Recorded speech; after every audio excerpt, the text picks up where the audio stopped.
We're often told that science simply follows the evidence. But what happens when there are too few fossils and too many careers depending on what those fossils are said to mean? Now, a recent discovery tied to human origins has sparked an unusually public fight. Evolutionary scientists accusing one another of bias, hidden data, and political maneuvering. A crucial bone was allegedly kept out of the literature for nearly 2 decades, and access to the evidence was restricted. And now, even mainstream researchers are admitting that paleoanthropology is shaped by competition, prestige, and funding pressure. Hi all, this is Lenny Esposito, and in this episode I'm joined by Dr. Casey Luskin to look at the broadening controversy that's erupted after a recent fossil find. Now, this isn't a debate between science and religion.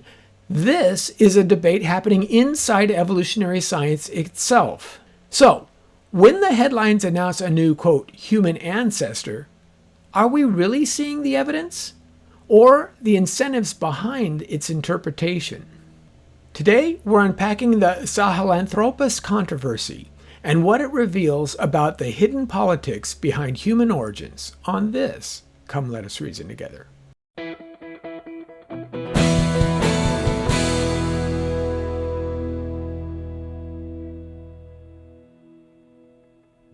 Good day, everyone. Welcome again to Come Let Us Reason Together. I'm Lenny Esposito, and as I said, we are going to be exploring the interesting and sometimes controversial aspects of doing anthropology, paleoanthropology as it is, where we're trying to understand where we came from and what the fossil evidence actually shows.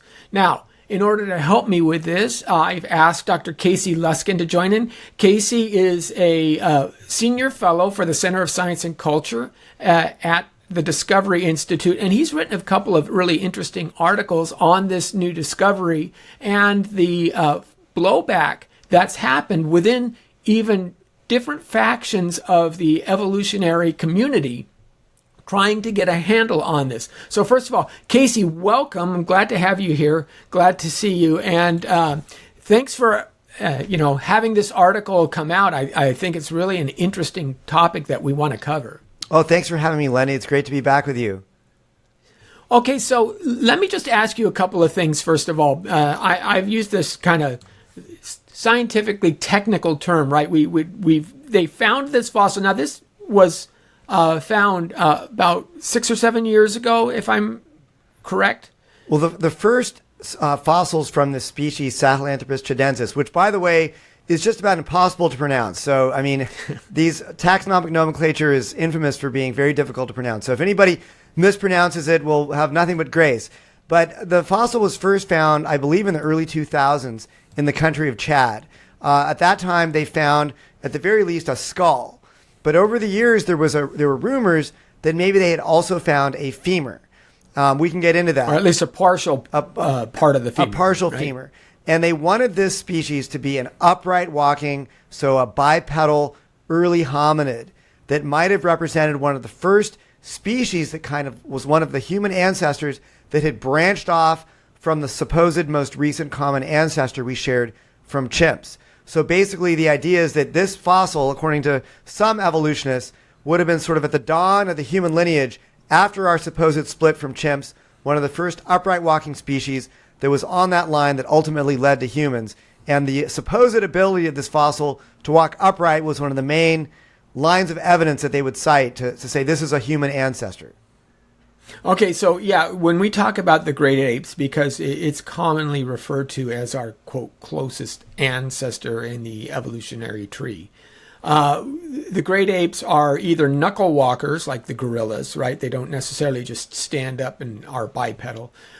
Chimpanzees will, from time to time, move that way, but it's awkward for them, and they don't do it on a recurrent basis. Really, they're much more... They plant their forearms and then swing their hips and their rear section forward and kind of move that way. That's their locomotion. So bipedalism is something that would be kind of unique in the line of hominids, right? And it's supposedly one of the primary centering point or primary separations between hominins and other hominids. Is that a fair way to say it? It's pretty fair, yeah. I mean, all the great apes are quadrupeds, okay? They all walk on all fours. Gorillas, chimps, bonobos, they all engage in a lot of knuckle walking. Orangutans, they also walk on all fours, but they might not use their knuckles. They may use their palms, and they also, orangutans spend a lot more time in trees. And then some of the other, apes like gibbons, they also spend a lot of time in trees. But all of them do engage in some kind of, knuckle walking, quadrupedal locomotion when they're on the ground. And obviously humans don't, at least you don't after the age of like 2. You don't, and we don't even knuckle walk. We crawl on all fours. So it's not a human mode of locomotion. It's very different from that of the great apes and the other apes. So and then when we talk about this, what they're looking for, what they're hoping to find is to find a new discovery, or at least to catalog a fossil that would show there is some distinct intermediate form between, say, an ancient ape and modern humans or modern hominins, even if that's Australopithecus or something of that nature, right? Australopithecus is a biped, if I remember right. Yeah, so even that can be somewhat controversial. But yeah, the idea would be that this would have been a very early human ancestor. The Australopithecines would have been descended from this species, potentially, Sahelanthropus, tchadensis. And the Australopithecines, that's a whole other conversation. They also spent a lot of time in trees. They probably were capable of some upright walking, but there's good evidence that they also engaged in knuckle walking as well. So it's a mixed bag there. It's actually not that different in some ways from the species we're going to talk about today. It's not a human mode of locomotion at the very least. You can say that much. Yeah, so we're looking for that central ancestor that, and in the popular parlance, you use the term missing link. Now, I know that's a lot of folks consider that a loaded term, missing link, because it's non-scientific. It's really used more generally within the untrained community, so to speak.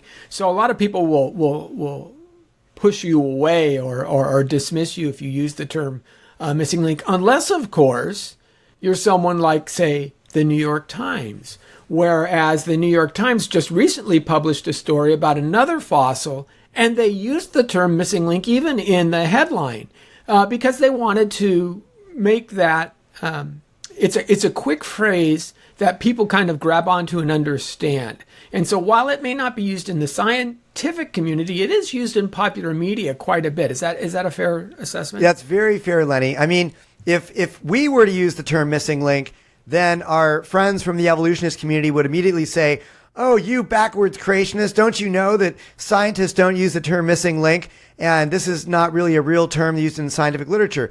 And they're somewhat correct to say that. I mean, you can find the term missing link occasionally in the scientific literature, but it's not the case that, when scientists are talking about these fossils in a technical paper, they're going to say, oh, this fossil is a missing link. However, in the popular conversation, and certainly in the mainstream media, as you just correctly pointed out, Lenny, I mean, New York Times just had a story a couple weeks ago that said that there was a hominid fossil that was a quote unquote missing link. So it's a term that's out there in the real world. I don't use that term very much, but if other people are using it, certainly it's fair game to talk about it. The term that is probably more commonly used in the scientific literature would be for them to say this is an intermediate, or this might be some kind of a transitional stage between this and that. But yeah, so, and whatever, they all kind of mean similar concepts. So the term intermediate form would be basically it's a synonym, and I think folks are backing away from the missing link phraseology because it has a lot of baggage behind it, right? I mean, when we talk about this and we look at the history of supposed finds that point to the missing link, what's interesting and what's kind of germane to our discussion is in the 19th and 20th centuries, just how much outright fraud was going on within the scientific community in order trying to find a missing link, right? Piltdown man, Nebraska man. These are some very famous cases where they were actual deceptions that were being proffered as amazing finds in order to bridge this missing link. And it really falls out of the Darwinian model of evolutionary development, right? The idea that the slow, successive, gradual changes, what I would call the Richard Dawkins blind watchmaker hypothesis. That slow, successive, gradual changes based on because of random genetic mutations have produced the diversity of body plans and species we see today. That's how we see it. And because of that, that means there has to be some kind of intermediate state. There has to be some link between a small proto, hominin and what you and I are today as fully fledged human beings developed with all of our characteristics and all of our biological traits. There has to be something in between there, just simply because you go from parent to child, right? You have progeny, and that progeny slowly and successively changes. This is the model. And I'm going to leave out some of the changes of Evo, Devo, and all of that stuff too. But there's still a progression that has to take place. And so using the term missing link, I think got tainted perhaps because of all the bad press. So we talk about intermediate forms, but I don't know that there's a difference. I don't know how you could distinguish what an intermediate form is and what a missing link is. If there's, I don't know how you make a distinction between it's an intermediate form, but it's not a missing link. I can't understand where that difference may fall. Yeah, I mean, I think that the term missing link is commonly being used to refer to a specific aspect of evolutionary history that deals with human origins. And the missing link, quote unquote, is supposed to refer to some human ancestor that we didn't know about that finally shows that we are descended from ape-like ancestors. Now, we're not allowed to use the term missing link, but the New York Times is. Okay, so there's definitely this disparate and unfair treatment, and who's allowed to say what in this society. However, that is when people use the term missing link, that's what they're referring to, that it's supposed to be a fossil that finally it's been found demonstrating our connection to ape-like hominid ancestors.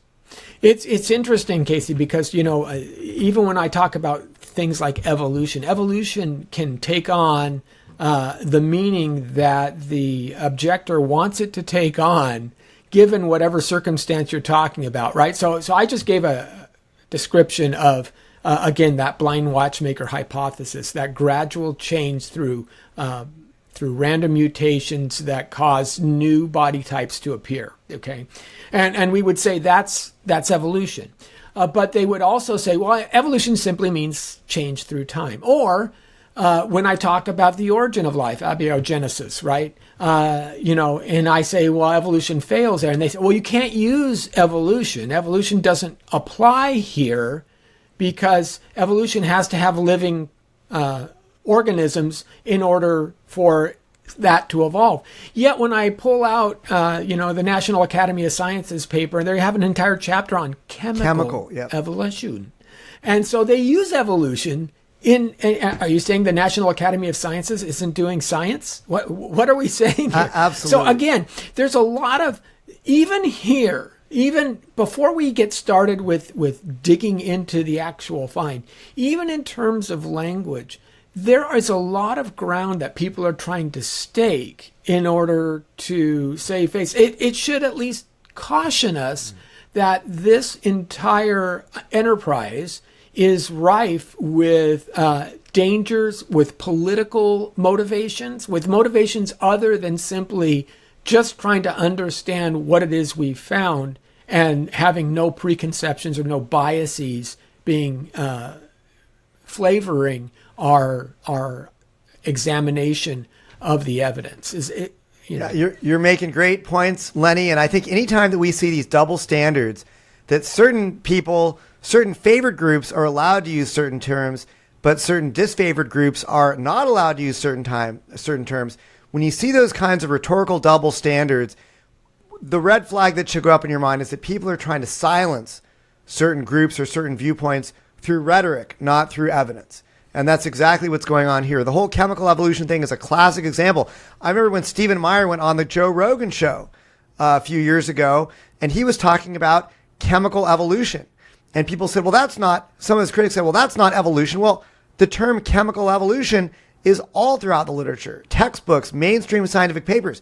It's commonly referred to as a class of evolution. Now, it's different from Darwinian evolution, where after you get self-replication, then you can start to have natural selection taking over, and that's a different type of evolution. But chemical evolution is absolutely a form of evolution. It's supposed to get you from basically non-living chemicals to the first self-replicator. And once you have that, then according to the theory, you know, natural selection, Darwinian evolution can take you the rest of the way. But they're both forms of evolution. So anyway, we get these double standards all the time being used against us. But look, I don't care. I don't need to use the term missing link. We can talk about, you know, these intermediates and whether there really is good evidence that humans are evolved from ape-like ancestors. Sure. And I'm not, this may seem like a red herring or something like that, but all we're trying to say is the field of evolutionary biology has political biases kind of built into it, even from the point of view of language. So to assume that the majority of scientists hold to evolutionary theory because they simply followed the evidence wherever it led is a little naive, especially when those who are presenting the evidence have biases of their own and have motivations of their own that may or may not help in uncovering the truth. And this Sahelanthropus is a perfect example of this. So you wrote a couple of articles on this, Casey. Why don't we first talk about what the find was and what the initial announcement was for this find and why it caused such a stir? Okay, so when this fossil was first reported in the early 2000s, they basically reported a skull from the species Sahelanthropus tchadensis. But there were rumors for, almost 2 decades that there was also a part of a femur that had been discovered along with the skull. And if that's the case, that would be a very important bone for understanding whether this fossil really was an upright walking bipedal human ancestor. I mean, the skull can tell you a little bit, but really, bones like the pelvis, the femur, those are the crucial bones. You can learn about the knee joint and the hips that will tell you whether or not this was an upright walking organism. But what was weird, and we can get into this, is that although there had been rumors that there was a femur associated with Sahelanthropus, nobody had ever published about it. And then finally, I think in the year 2020, there was an article in the Journal of Human Evolution that came out that did finally discuss the femur of Sahelanthropus tchadensis. And that paper said, okay, this femur is actually not the femur of an upright walking bipedal organism. It's from a quadruped, a chimp-like body plan with a chimp-like, quadruped knuckle walking mode of locomotion. And that was in 2020. But that then led to a number of other articles that went back and forth in the Journal of Human Evolution and other journals about this femur. Some researchers were saying it was bipedal. Others were saying it was not. And this paper that just came out in Science Advances is kind of like the latest foray or latest volley in this back and forth. And this article is saying that it was, in fact, bipedal.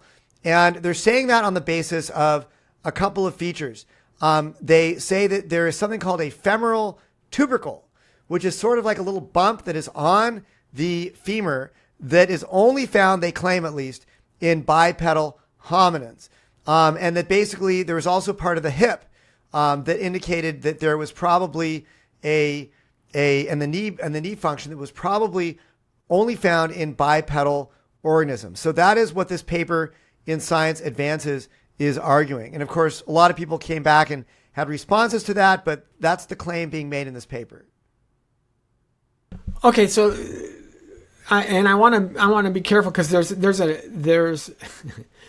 an evolution to the story as much as anything else. For example, a paleoanthropologist at New York University who authored the study, Scott Williams, He said in a news release, Sahelanthropus tchadensis was essentially a bipedal ape that possessed a chimpanzee-sized brain and likely spent a significant portion of its time in trees, foraging and seeking safety. That's the way the quote said in the news release. And he goes on to say, despite its superficial appearance, Sahelanthropus was adapted to using bipedal posture and movement on the ground. So, but it's not that they found a full skeleton. This is, normally you hear this kind of thing, you think, oh, well, let's rebuild the whole thing. They don't know how much of this body plan resembled humans or resembled apes or resembled anything in between. What was it that they actually found, and what was it that they initially released to the broader scientific community so that others could either verify or challenge the initial findings? Yeah, so initially they just found a skull, or at least that's what they claimed. But there are rumors that there was also a femur, but that femur, the proponents of the view that this fossil was bipedal, they never published on the femur. The first group to actually publish on the femur, as far as I'm aware, was actually critics of the view that this fossil was bipedal. That's an interesting point we'll come back to later, that maybe they sort of forced them to talk about the femur by having the critics of the bipedal view publish first. And by the way, even the proponents of the view that Sahelanthropus tchadensis is bipedal, they're not saying that this was a full-time bipedal organism. It was not an obligate biped. They're saying that it was a, quote, early form of habitual bipedalism, which means that sometimes it walked on two legs, but it was also probably engaged still in some form of quadrupedalism. Also, as you noted, it spent a lot of time in trees, so there was a lot of tree climbing going on. So this was not something that even the proponents of the bipedal view believe that this ape-like species was walking around on two legs just like a human being. But if it was doing that, at that time period, it's thought that would have been an intermediate, not a missing link, but an intermediate stage in the evolution of bipedalism. So that's the hope. But yeah, so what they've now released to the public both the analysis of the skull and of this femur. So I think it's fair to say that, as far as what bones we think are associated with this fossil, it's all been published at this point. But, 5 or 6 years ago, say in early 2020 or 2019, only the skull had been published. And the question remains sort of, why did it take them so long to publish on this femur? And that's an interesting part of the story that gets into the politics, which I'm sure we'll talk about. Well, this is kind of part of my point because, again, when we talk about science and we talk about, how science proceeds, how it grows, how it discovers things, we talk about publishing in journals, and those journals are peer-reviewed journals. But peer review can only work if all of the data is supplied so that peers who may be skeptical or at least want to honestly review the data can do so in an objective way. They need to have all the data in order to review it.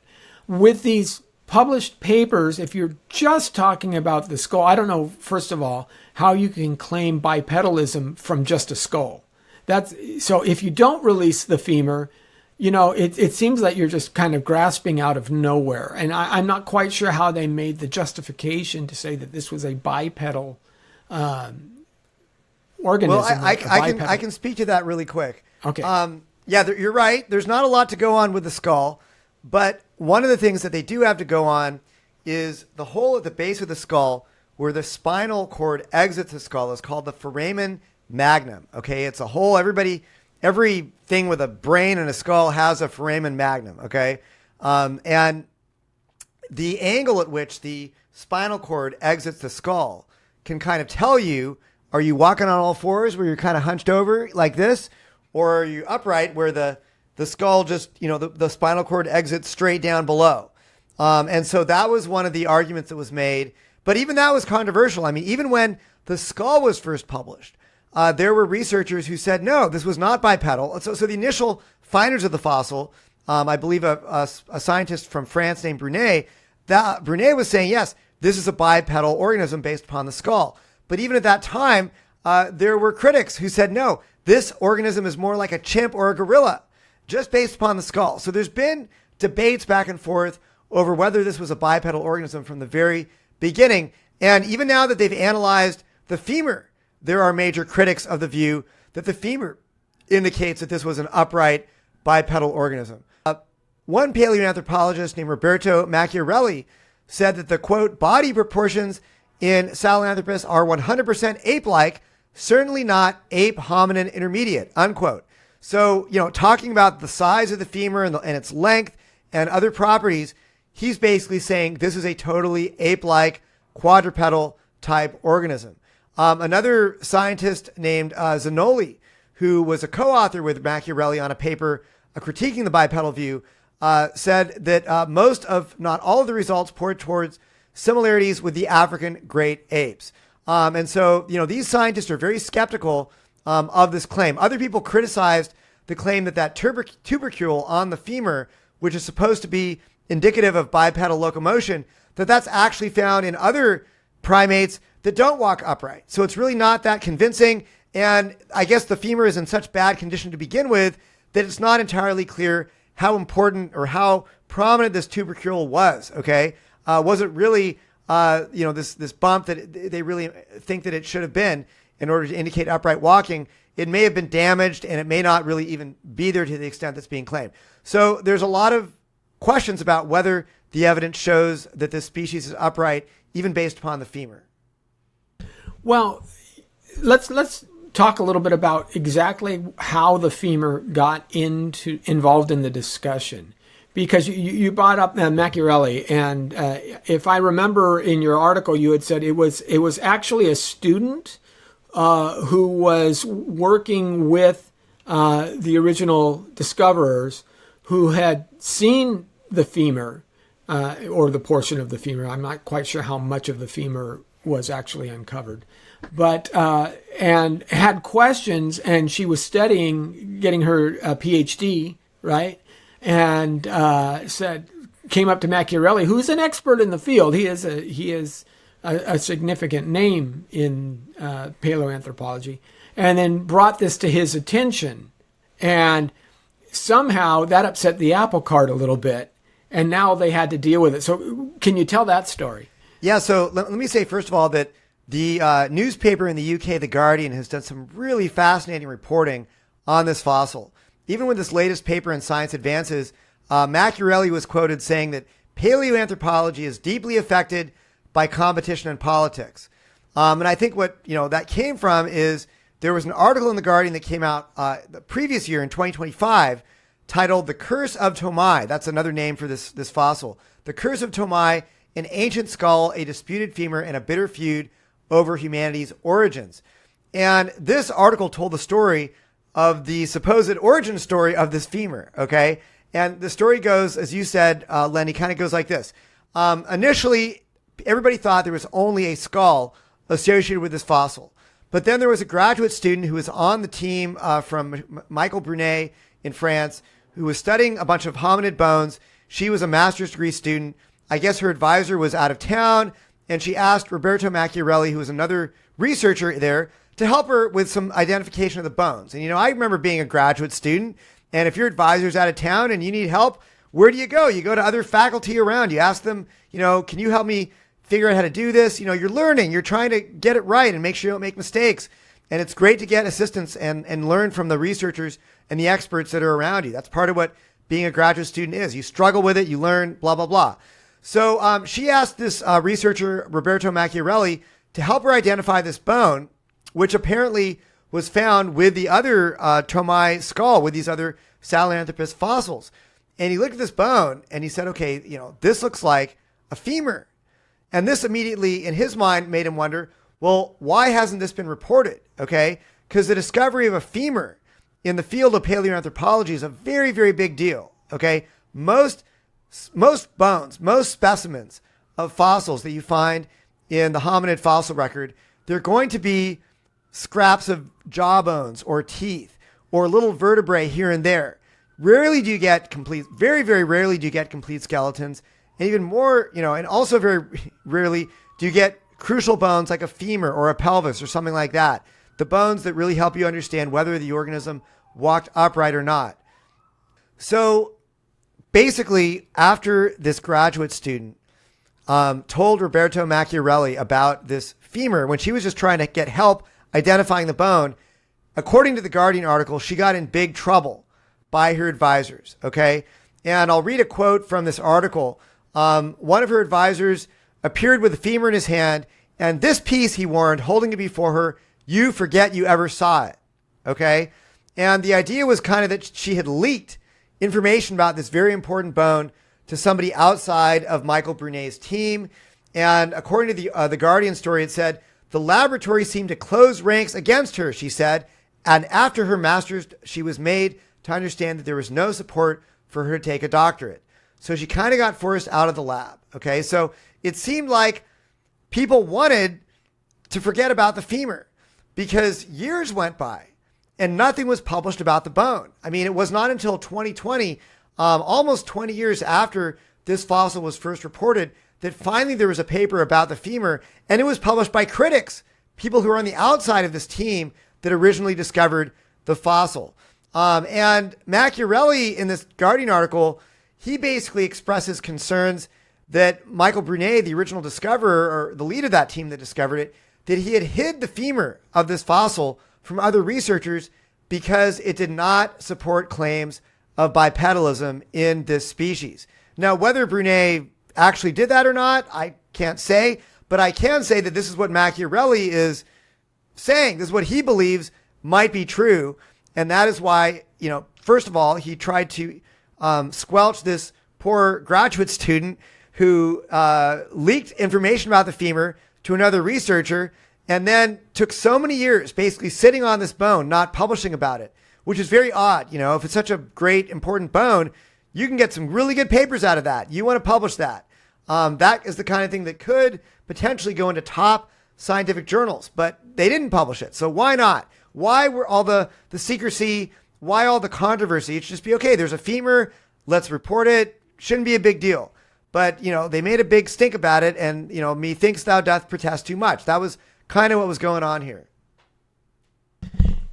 Yeah, so for those of you who want to follow this up, this was an article that came out May 7th, 2025. May 27th, 2025, in The Guardian. This is not some backwoods, pro intelligent design website. This is one of the landmark news organizations in the UK.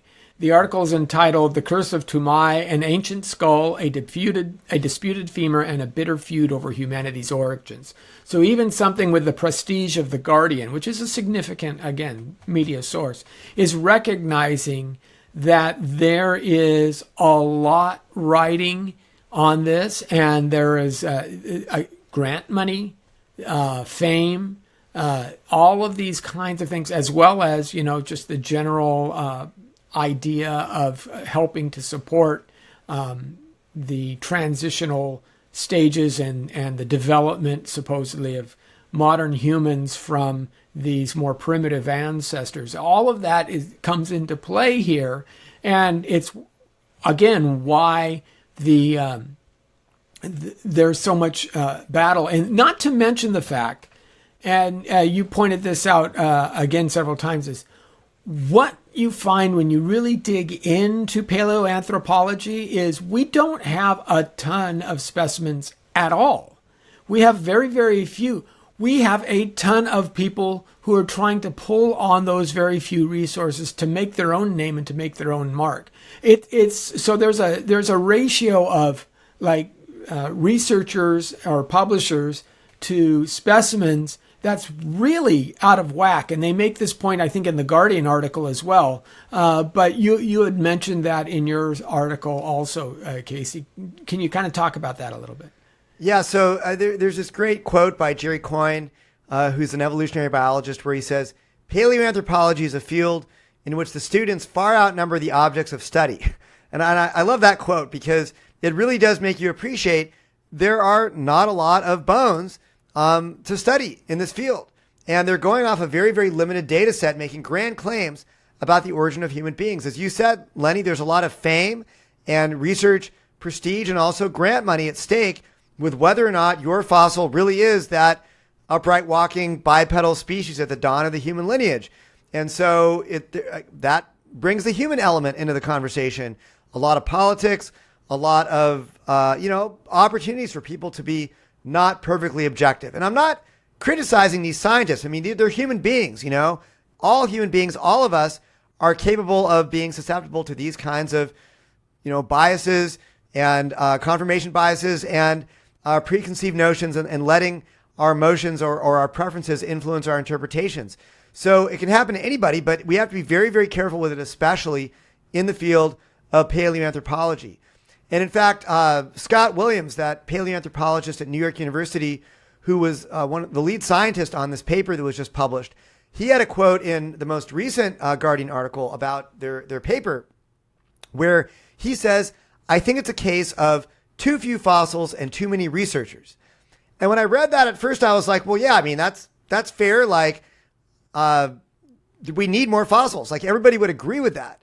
And I think that that's absolutely true. But the question that I started to wonder in my mind when I learned the backstory of this fossil is, could it also, that quote that he made, lend itself to a sort of a darker interpretation that there should be fewer researchers studying the specimen? Again, he said, I think it's a case of too few fossils and too many researchers. What does he mean by too many researchers? I don't know for sure. And I don't know that Williams intended it to be taken that way, that there are too many researchers. There should be fewer people researching this. But we do know that there have been rumors that the original discoverers of this fossil have made it difficult for other competing researchers like Roberto Macchiarelli and his team to get access to the bones so they could do their own independent assessments. And that's been a very interesting story, that there has been some very intense politics. That's why I think Macchiarelli in this Guardian article said that there is, quote, competition in politics in the field of paleoanthropology. It's been very difficult. He actually talked about how, he could not get access to the bones. And I think that led to a lot of bitter feelings here. So this is very, very interesting. And I think that it tells a lot about the human side of this story, that maybe some folks would prefer that certain researchers were not expressing their opinions on this fossil. Yeah, and again, we all recognize that what science is one puts forth a hypothesis, and the scientific method by its nature is to say, can that hypothesis be broken? Can it be shown to be false? So the idea that you can put something up and have a critical push against it, that's part of the scientific process. The fact that you would be hesitant or reticent to do so, that then is a red flag. It kind of prompts the question, why? Because now we're not doing science anymore. We're doing something different. We're having protectionism show up. And again, as we said, this was it's not the first time that, and not all prior discoveries that maybe people had assumed were part of an evolutionary chain have been necessarily frauds. They were just, sometimes they're mistaken, right? There were mistaken discoveries that people had either misidentified or had hoped would fit in this lineage, and it turned out later to be wrong. And Neanderthal, even, for example, there was a point in time where people thought Neanderthals were a direct, a previous version of humanity, and that we came out of the Neanderthal, and that's just simply not true. They're a side lineage. So these kinds of things happen, and that's why we need to push back so we don't make the mistakes. So having this happen in this way, and having kind of this clandestine, this cloak and dagger thing, this protectionism, especially when you're talking about the highest ranks in the archaeological team that discovered it, it does raise certain concerns. And it's raising concerns, as you're saying, even within those who are staunch evolutionists. These are other folks who, they've dedicated their life to paleoanthropology. This is not just some wacky, intelligent design guys off to the side saying, hey, it's a big fight within the paleoanthropological framework, right? No, 100%. These complaints about the politics and the competition in paleoanthropology are coming from mainstream researchers. They're not coming from folks in the ID camp or anything like that. And I think this is pretty widely accepted, that this is a field with a lot of infighting, a lot of the human element comes into play perhaps more than other fields. Some of it has to do with the fact that the data set is so limited, as we mentioned. And some of it has to do, I think, with the fact that we're studying a topic that is of great momentous importance to human beings, our very origins. Where did humanity originate from? How did we arise?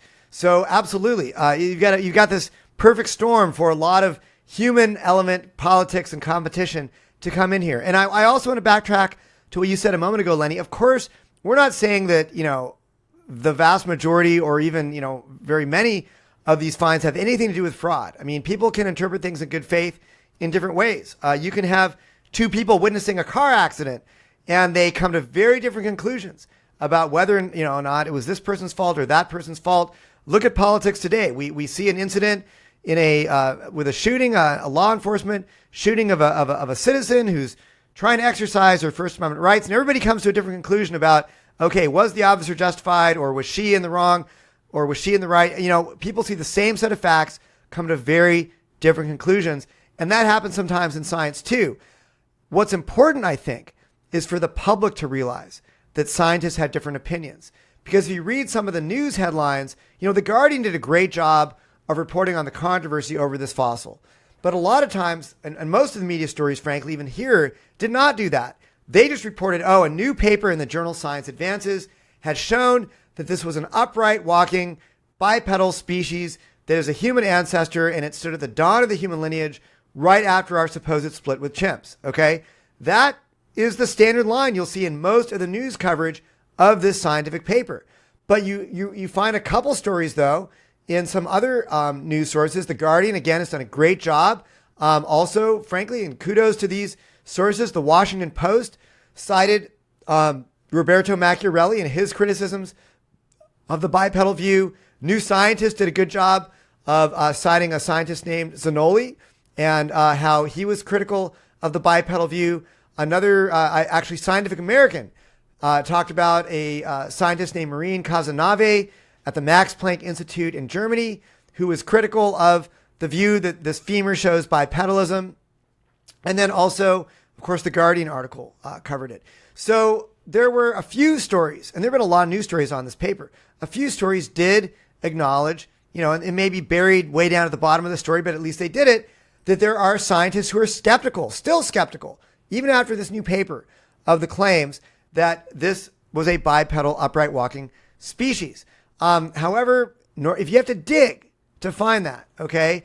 Otherwise, the view that you're going to receive if you just read the average news story in the mainstream media is you're going to think, science, as if science speaks monolithically. Science has shown that this is a new human ancestor, and we can now go to bed at night sleeping well, knowing that this is the quote unquote missing link, or whatever the media is calling it, right? So this happens, and you've got to be willing to dig into the literature and also the news to find some of the critics sometimes, but they're there. This is one of the reasons why at Science and Culture Today, which is our website, scienceandculture.com, we work hard to try to help people see, what's really going on in the scientific community and dig up this information that often is not made very easy to find for the public by most of the mainstream media. Okay, and in the original argument, the original kind of back and forth, we're talking about journals like Science Advances, the Journal of Human Evolution. These are actually top-ranking journals. These aren't side journals. I mean, I know new scientists will publish an article and things like that, but that's a popularizing magazine. That's not for the individuals who are actually doing the work day in and day out. Those individuals who are actually doing the science and are checking one another. The actual peer review happens in journals like Science Advances or the Journal of Human Evolution. And this is where this discussion is going on. Now, there may be folks who say, well, yeah, see, there's a discussion going on in the journals. Therefore, the science is working. But our complaint isn't that the discussion is happening now. We're all for that. I'm glad to see that's happening. The problem is was delayed, and it seems to be that it was intentionally delayed for much longer than it should have been, at least. And then it was initially generated because the femur was exposed to a person's eyes who shouldn't have seen it.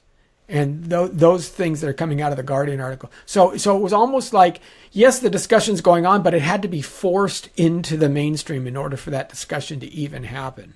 And again, that's where you start to say this is almost more than just a blind bias. There's something else that's happening here. Yeah, I mean, what you just described is kind of the message that Guardian article from last year wants to communicate, that if this graduate student had not stumbled upon this femur and then she showed it to her, this other faculty member, would we even be talking about this femur today? Would it ever come to light? I don't know. But the message is that it was hidden for a long time, possibly because it didn't fit the narrative that this is a bipedal human ancestor. So this is the political side of the issue. And the media plays along with it sometimes. The media will often, they have an agenda to promote human evolution, to promote Darwin. And so a lot of times I think in this case, the human element was so interesting that they were willing to dig into it and talk about it, because that was also very good for selling newspapers probably. And I'm fine with that. I think The Guardian wrote a couple very good stories about this study in this paper. However, it doesn't usually happen. Usually it just gets a lightweight treatment, dumbing down the evidence to promote evolution to the public. So I'm glad this was brought to light here. Well, yeah, it makes you wonder how many of the prior, announcements have been colored, and we just don't know all of the facts. And to be fair, I can hear some people say something like, well, this is just a one-off. This doesn't happen a lot. Well, let's talk about the recent article that I had mentioned before from the New York Times.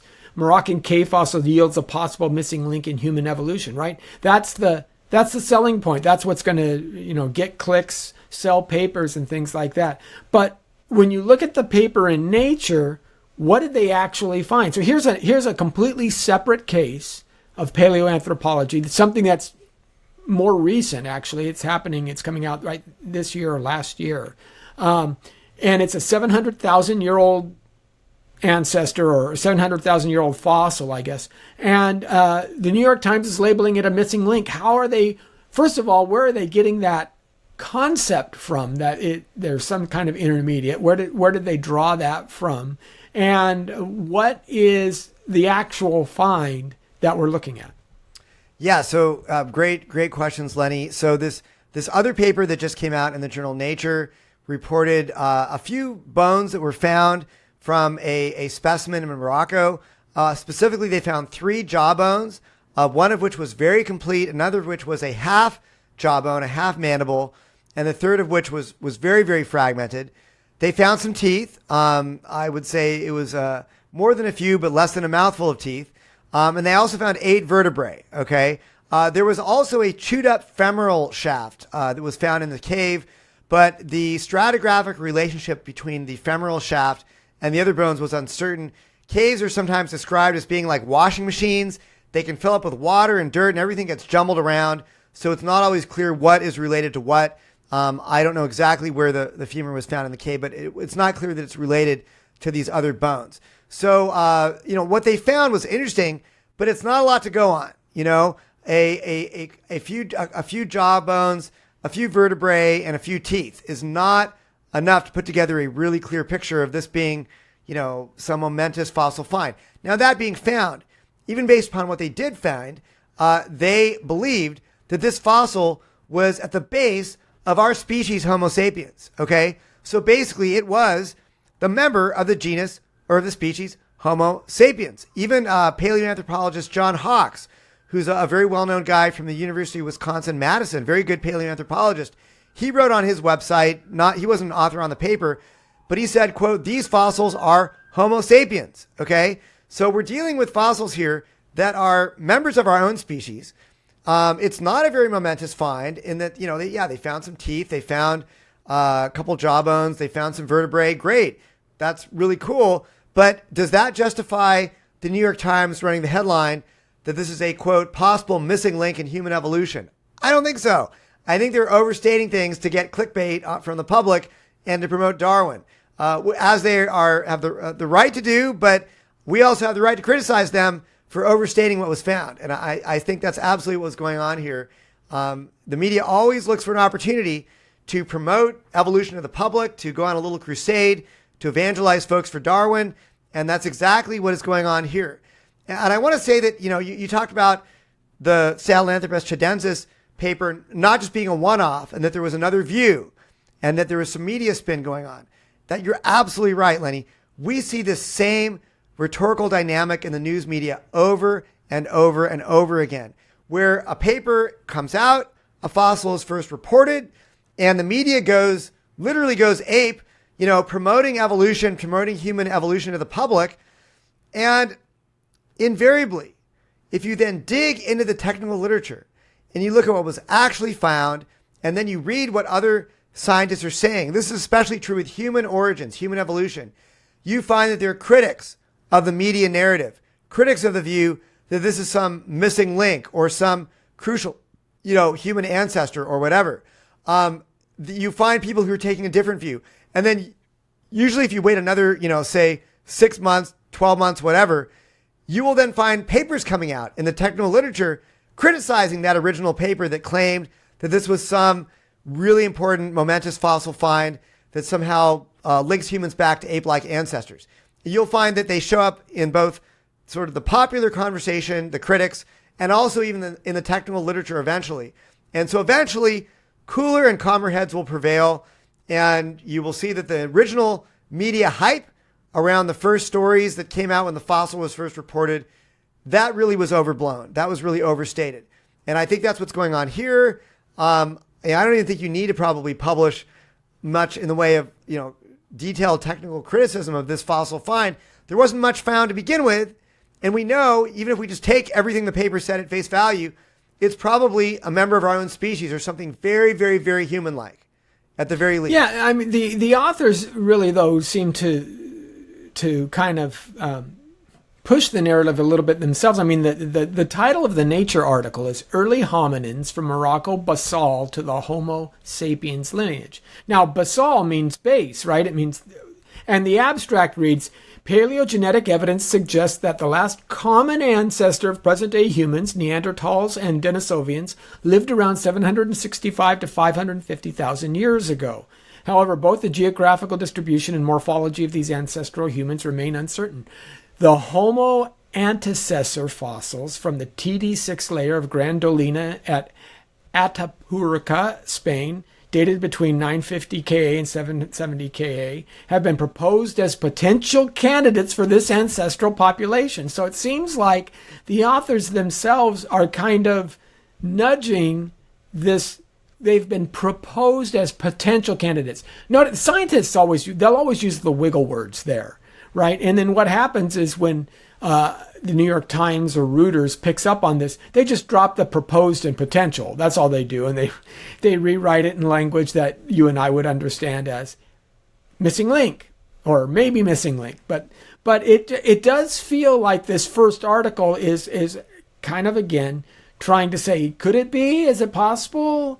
And then, it's almost a Mott and Bailey tactic where you make this grandiose claim, and then when you get challenged, well, I never actually said it was this. I said, we should consider it as one possibility, right? And so you get this kind of Mott and Bailey moving back and forth. And again, I guess what the big goal is in this discussion is to say it doesn't feel like disassociated or disinterested science, I should say. It doesn't feel like you're detached, you're objective, you just want to find the answers to what's really out there. It feels like you're pushing a point of view, you're pushing a narrative. And that is, when I start to see these things pile up, it's a red flag for me. I told you before that I visited the Smithsonian Institute, and when you get to the Paleoanthropology system, the origin of man, it is the single most fascinating thing to see how often that section keeps being changed. I mean, they were covering plaques and they had stickers on some said this is no longer what we thought. And it's always under revision because nobody can seem to get the story straight. So that's the kind of the crux of the issue for me is how often, as you say, this seems to happen. No, I fully agree with you. And I just learned a new term. I didn't know the term Mott and Bailey tactic, but you're absolutely right, where they make this sort of bold claim initially, but then as soon as you challenge them, they retreat back to something that isn't quite so controversial, but easier to defend. So absolutely, I think that's what they do. And yeah, I mean, I think that the Smithsonian exhibit is a classic example. We're forever. How many times have we heard the phrase in the media that this new fossil find, quote, rewrites the story of human evolution? Oh my gosh. If I had a nickel for every time I heard that claim, I'd probably have quite a few nickels. So yeah, I mean, it's always being revised, it's always being rewritten. And of course, our friends in the evolutionary scientific community will say, oh, well, this is how science works. It's always progressing, finding new things. That's true. But if the current paradigm is so easily overturned on a regular basis, why are you so confident that the latest find is like the answer and that you actually, are finally figured out what's really going on if it's just going to be overturned next week? That's the question we really have to ask. In the medieval period, and I'm going to be very careful here because somebody could think that I'm trying to over disparage an entire field of research, and I'm not. But I'm trying to draw some kind of an analogy. In the medieval period, there was an understanding that chemicals change material, that chemical changes would produce something new or different than what was before. For example, iron to steel, things of this nature. And one of the things that alchemists sought to do, they were hoping to do, and it would make sense that they would try to do this because it would mean a lot of money, was they were trying to change lead to gold. This is a very famous, point of departure where all these guys were, and now you had a lot of charlatans who were going out there and claiming that they could do that just so they could make a buck. But there was a lot of actual real research. And when you'd go down one field and you'd find that, oh no, that didn't work. And then you go down another field, you find out, oh no, that doesn't work. It would be easy for the medievalists to say, well, but we're learning so much. We know that this doesn't work and this doesn't work. The problem is none of it will ever work. Gold is an element. Lead is an element. You have to change the atomic structure for that transference to happen. You'll never get lead to gold. We know that now, but back then you could do hundreds of years of testing and saying, we're gaining in our knowledge because we're eliminating certain possibilities. And at one point you start to wonder how often or when is the point at which we start to say, we're running out of ideas here as to showing how humans are just another mammal, or just another organism that came from a common ancestor as every other organism on Earth. And I start to wonder if that's going to be a problem. Yeah, I mean, it's always being revised. It's always changing. And you have to ask the question, can I really trust the bold assertions that are being made right now? So I very much agree with what you're saying, Lenny. Okay. Any other thoughts? Last thoughts on this area before we say goodbye? No, great topic. I'm so glad we got to bring these things out. And I actually, as you were talking just now, I was thinking about the phrase "sheds light." Okay, we're always hearing this term in the news media talking about scientific discoveries. This sheds light on how that happened. Okay, are they chasing down a rabbit that they can never catch? Maybe so. Kind of like what you said. It's like the quest for alchemy. They're never going to actually solve that quest. But when you hear these buzzwords, where that this sheds light on that, or this rewrites the story of that, I think people should just be skeptical and be cautious. How much how confident are they really in the grand, bold conclusions? And it is true that every find does bring us a little bit closer to the truth. I agree with that. But you have to ask the question if we're getting closer to the truth that they want you to believe, the paradigm of evolutionary biology, or are they getting closer to perhaps something else? And I think that's the big question. C.S. Lewis famously said, I think in Mere Christianity, that was, he gave an analogy of, say, if you're walking on top of a mountain, you're trying to get to your town, right? And he wants to get into his cottage, his vacation cottage, so he can have his bath and have his tea and relax.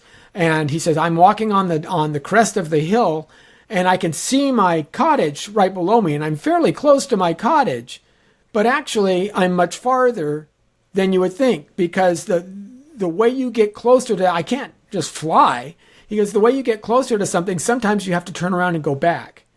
By turning around and going back, you're actually making progress towards your ultimate goal, because you have to then take the other fork in the road and move to the other side. And that's when you're actually closer to your bath and your tea. And I think Lewis makes an interesting point there. And sometimes in science, I think that's true as well, where we may have to stop. We find ourselves going down a blind alley that has a dead end. And in order to make progress, you have to turn around, go back, and start rethinking some of our assumptions. Hopefully, we can learn from these kinds of examples and then leverage them to make thoughtful decisions on what different discoveries actually do show. Well said, Lenny. Thank you very much. Yeah. All right. Thanks, Casey, so much, and I'm sure we'll talk soon. Sounds good. Thanks a lot.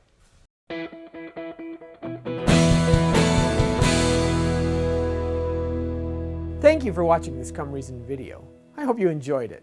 If you'd like to see more videos like these, consider subscribing to our Come Reason YouTube channel by clicking on the subscribe button. And you can follow us on social media. Lastly, if you'd like to help keep these kinds of videos free, consider providing a donation by clicking on the donation button beside me. Thank you.